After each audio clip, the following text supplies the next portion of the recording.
Bonjour à vous, je suis Gladys. Aujourd'hui, je vous propose un petit retour d'expérience sur le drainage lymphatique. Donc, en septembre 2007, j'ai eu l'occasion de tester le drainage lymphatique. Alors, c'était dans une boutique bio, une esthéticienne que j'allais voir pour des produits de cosmétiques allemands réputés.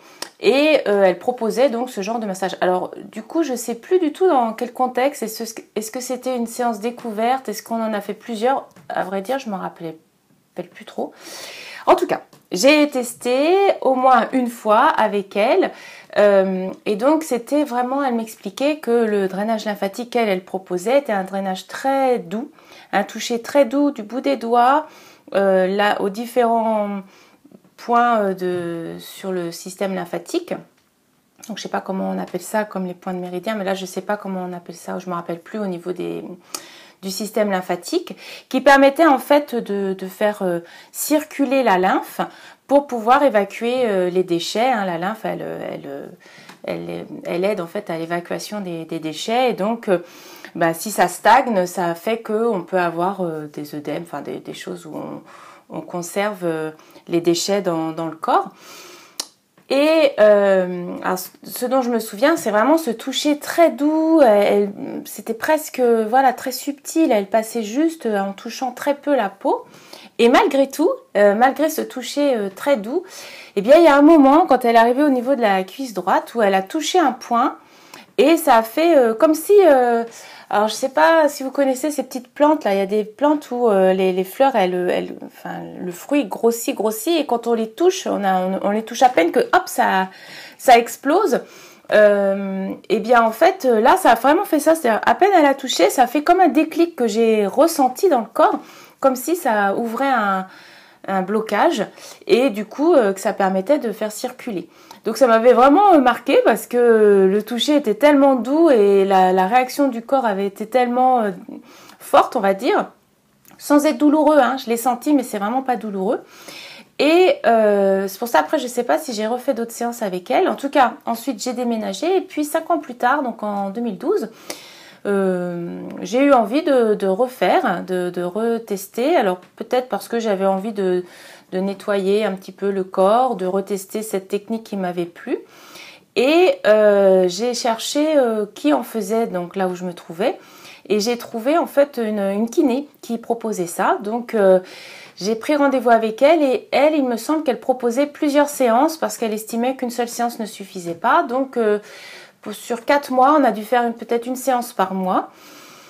Et c'est vrai que là, par contre, c'était complètement différent. C'était beaucoup plus comme un massage profond, plus appuyé en fait. Et c'est vrai que j'ai pas retrouvé les sensations de la personne que j'avais été voir en premier. Et j'ai pas non plus ressenti d'effet ensuite sur le corps. Donc j'étais assez déçue. Même aujourd'hui, je garde cette idée que c'était pas la même chose, donc c'était plus décevant parce que c'était plus mécanique peut-être. En fait, c'est ça. En fait, souvent je me rends compte, j'en reparlerai sans doute dans d'autres vidéos. Il y a vraiment, soit on a une approche technique, on a appris la technique et la personne l'applique. Soit la personne a appris la technique, elle l'applique, mais elle y ajoute quelque chose, c'est-à-dire qu'il y a vraiment un toucher, un contact qui est là, et du coup ça amène une dimension différente qui fait qu'en tout cas pour moi, je sens la différence et c'est beaucoup plus impactant d'avoir quelqu'un qui est vraiment dans le contact. Et je dirais que la deuxième personne était plus dans une façon d'agir mécanique, mais moins dans un toucher subtil avec une vraie présence au toucher qu'elle proposait. Mais comme je l'ai déjà dit dans d'autres vidéos, c'est aussi le problème d'avoir une première expérience. Du coup, on n'arrive pas complètement neutre à une autre expérience et on arrive avec déjà peut-être des attentes, des préjugés ou une certaine pseudo-connaissance qui fait qu'on compare, le cerveau de toute façon il a ce réflexe de comparer, donc il y a un effet de comparaison qui se met en route spontanément et voilà, du coup c'est mieux ou c'est moins bien et ça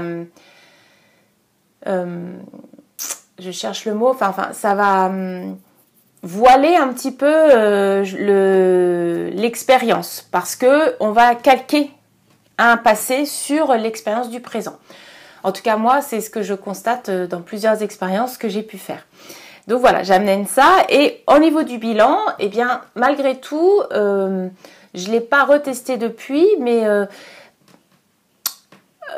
en me rappelant la première expérience et même la deuxième sans avoir forcément de ressenti, je me dis que de toute façon, le drainage lymphatique, c'est pour drainer la lymphe, c'est pour drainer les déchets, c'est pour remettre de la circulation dans le corps. Donc quoi qu'il arrive, ben, c'est bénéfique parce qu'il y a le toucher. Et le toucher pour le corps, c'est vraiment super important. En fait, globalement, c'est important de toucher le corps. Il y a le mouvement et il y a ce côté de nettoyer et d'évacuer. Donc, ça reste une technique qui peut avoir ses effets positifs. Et donc, si ça vous tente, ben, testez-le. Et ça reste pour moi dans le champ thérapeutique d'une certaine manière parce que si on va mieux dans son corps, on va mieux dans sa tête. Voilà, tout est lié. Donc voilà mon retour d'expérience pour le drainage lymphatique. J'espère que ça vous a apporté quelques éclairages utiles. Je vous remercie pour votre présence et puis je vous dis à une prochaine vidéo. Bonne journée à vous.